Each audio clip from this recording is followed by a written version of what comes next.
Noah Thomas's breakout game leads the Aggies past Arkansas.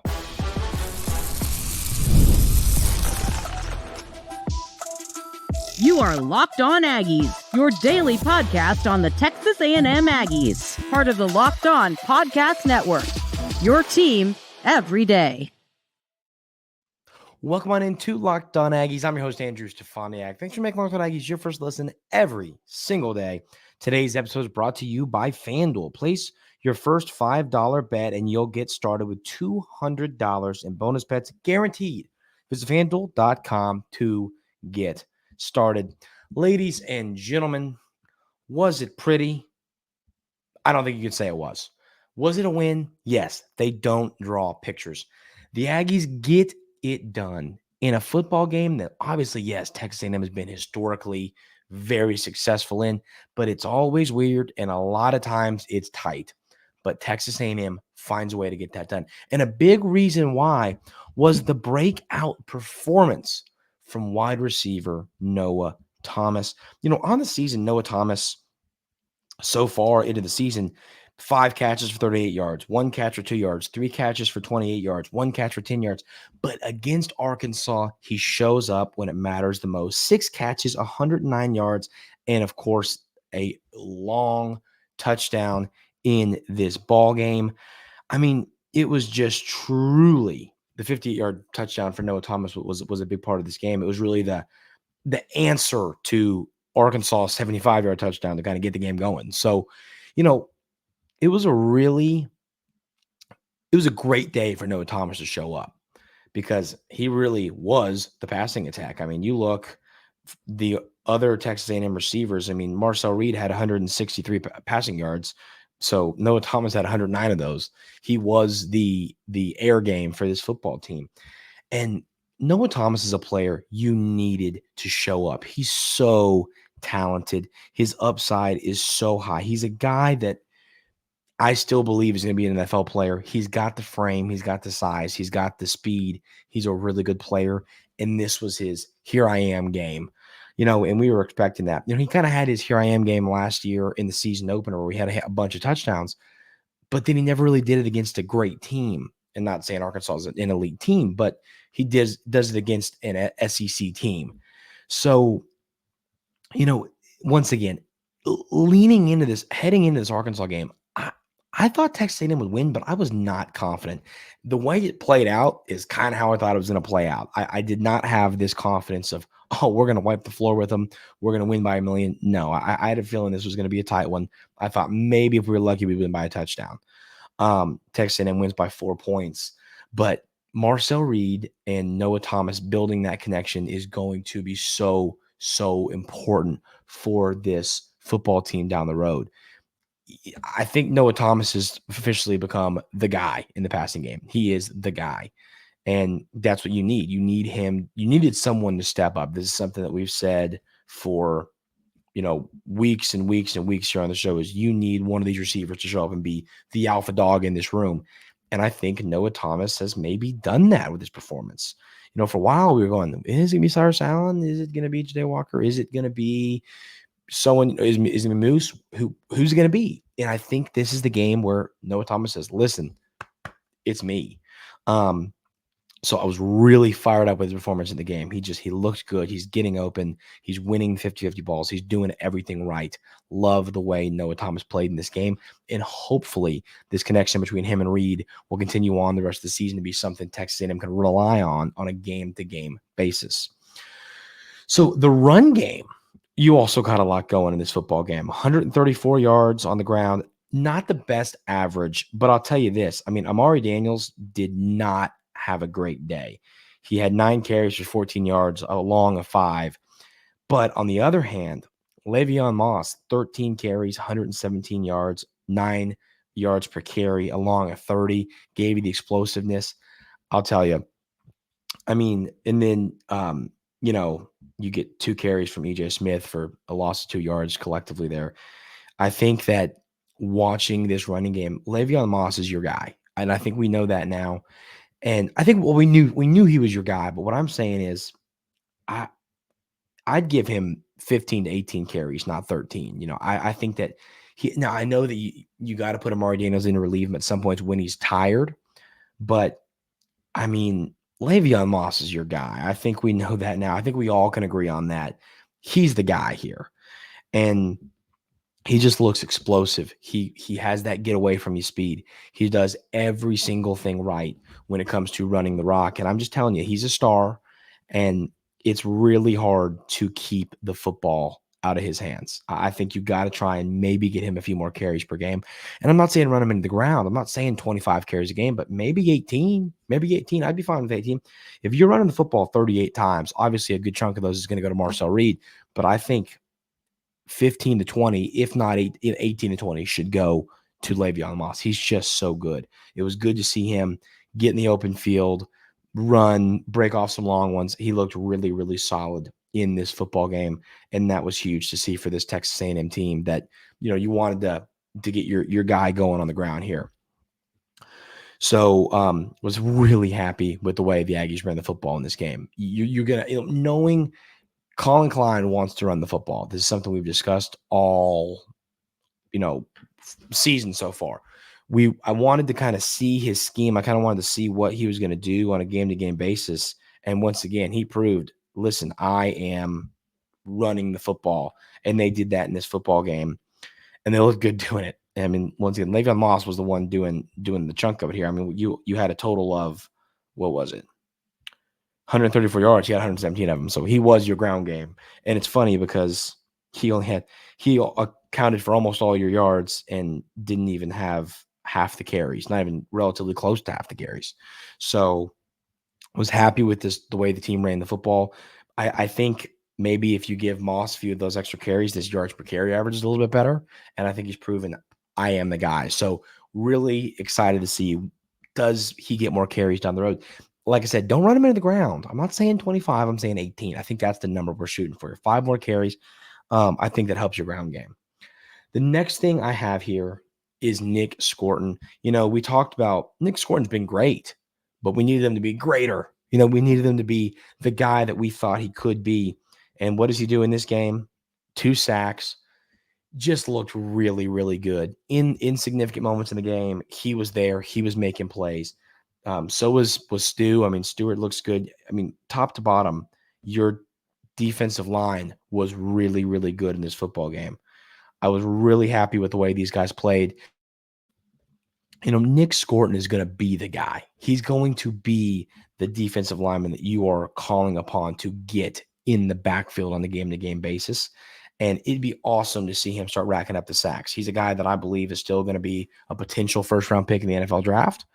And he needs to, start getting to the backfield, because it's not only does that help the Aggies, but once again, it helps him be a potential first-round NFL draft pick. So yeah, I was really fired up with the way Nick Scorton played, because it was something, the hype I built up all off season, and he shows up. He looks great, playing really, really, really good football. That was very exciting to see if you are a Texas A&M fan.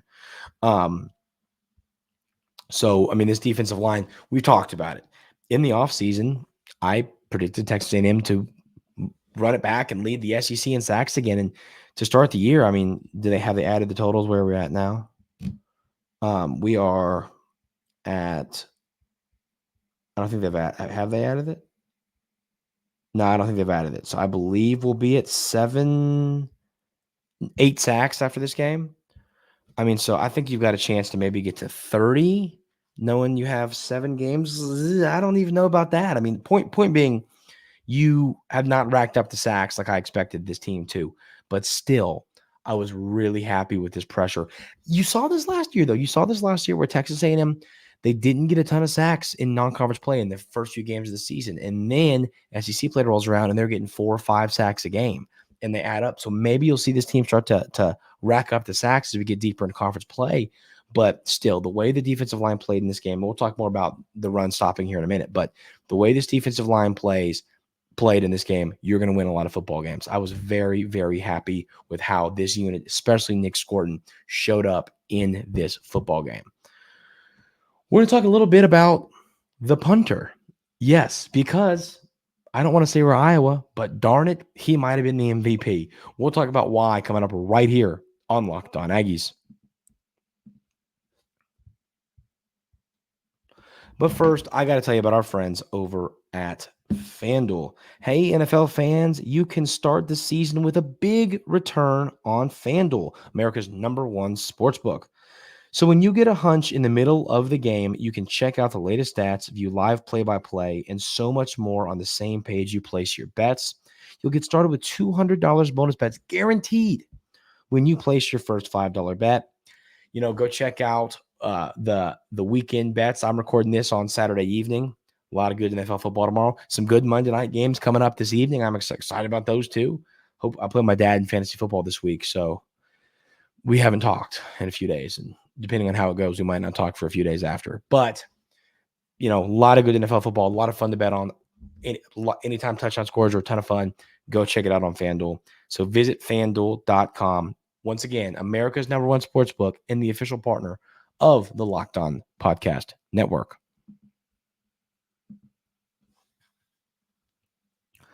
Tyler White, ladies and gentlemen.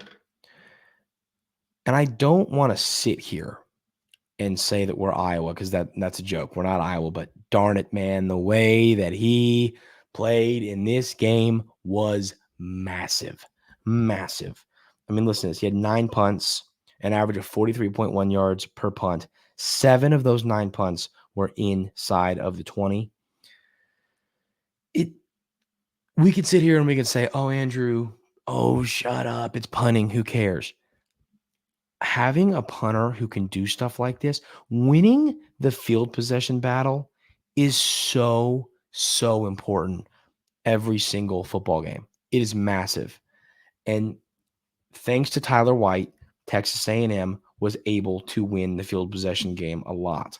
I mean, you have to be – so, like, for example, the Arkansas punter had 6 punts. His average was right there with Tyler White's, but only had 1 inside the 20. I mean, this stuff matters. Pinning your opponent deep is very, very important.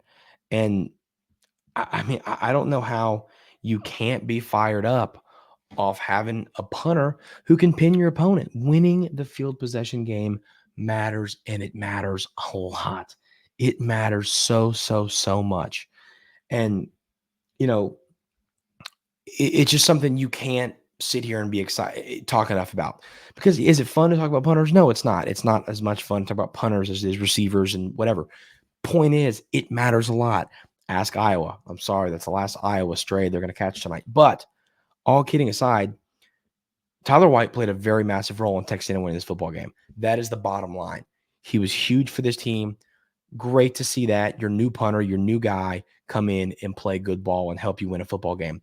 It's going to matter down the road. It's going to matter when, let's say you're up 4 points against Missouri and, we're trying to run the clock and we got to punt back to them and they're going to have 1 minute and 10 seconds with 1 timeout. And then Tyler White puts them inside their 10.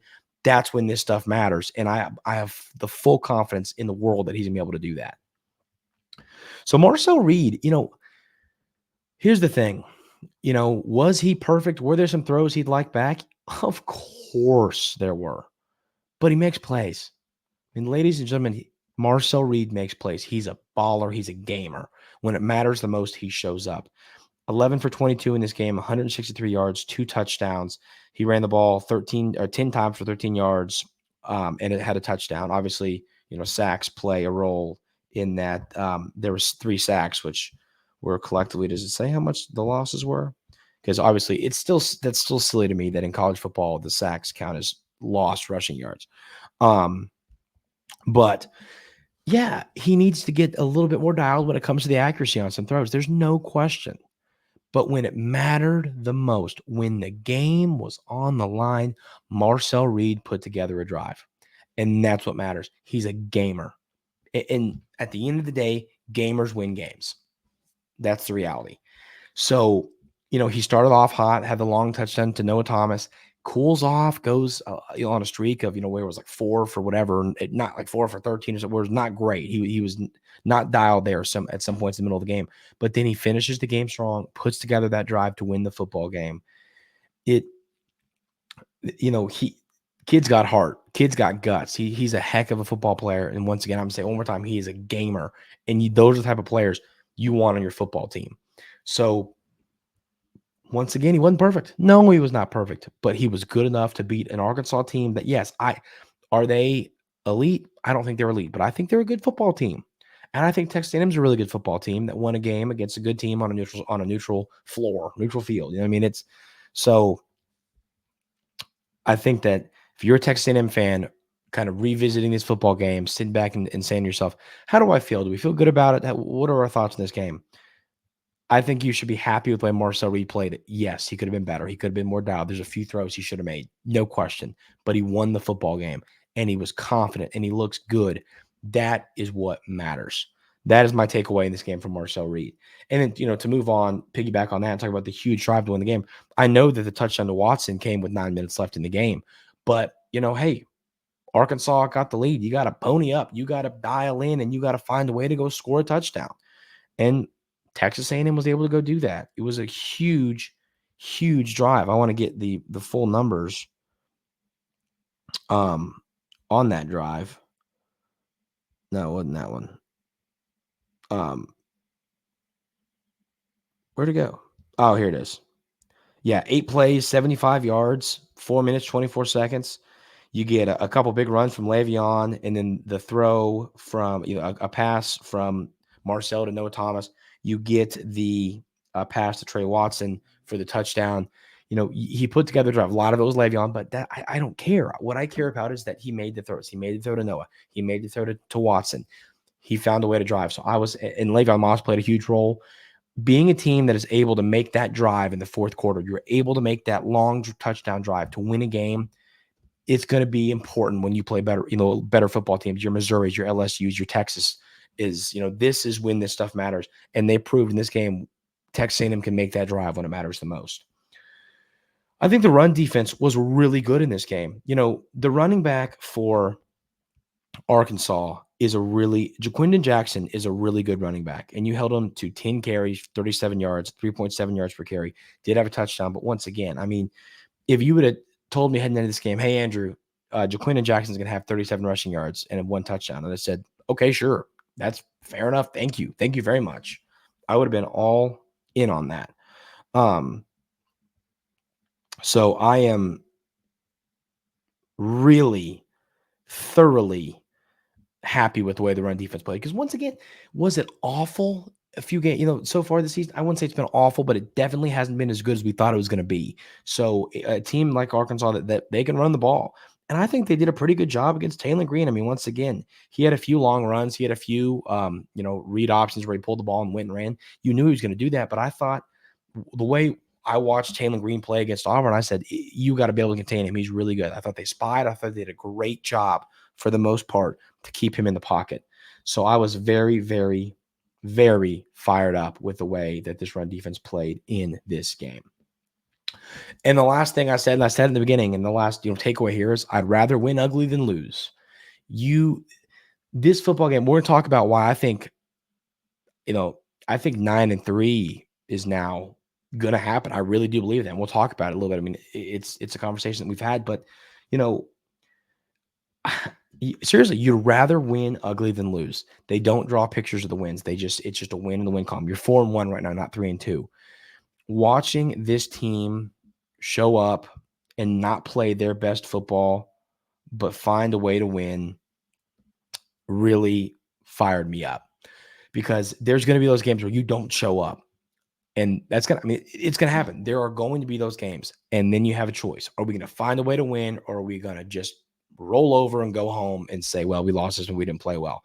You find a way to win. That's what Texas A&M did in this game, and that got me really fired up. That's a huge, huge, huge win for this team. We're going to talk about what that means and why 9-3 is 100% in play. We'll talk about that coming up right here on Locked On Aggies. But first, I want to tell you about our friends over at Game Time. Those of you everydayers here at Locked On Aggies know that I love Game Time. Game Time is the only place that anyone should ever be buying tickets to any kind of event, whether it's a sporting event, whether it's the theater, a concert, you're going to see a comedian, whatever it is. The only place you should be purchasing those tickets is on Game Time. I love how simple the app is to use.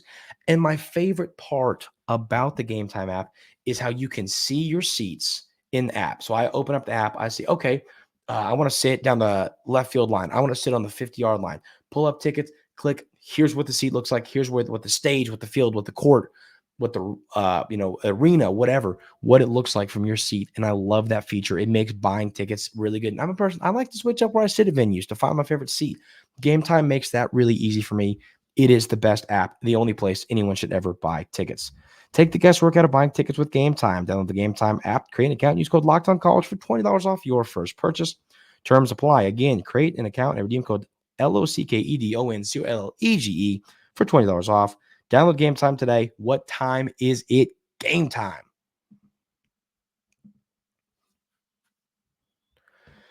So, I mean, I think now, and we talked about it a little bit last week about, predicting the rest of the schedule, but I think that this game against Arkansas was pivotal. I think Arkansas is a team that was really confident heading into this game. I think they were confident. They were feeling good. They got that road win over Auburn.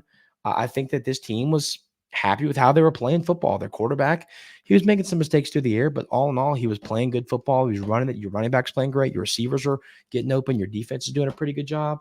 I think that people were really – I think Arkansas was incredibly confident in the way they were playing. And sometimes those are the scariest teams to play.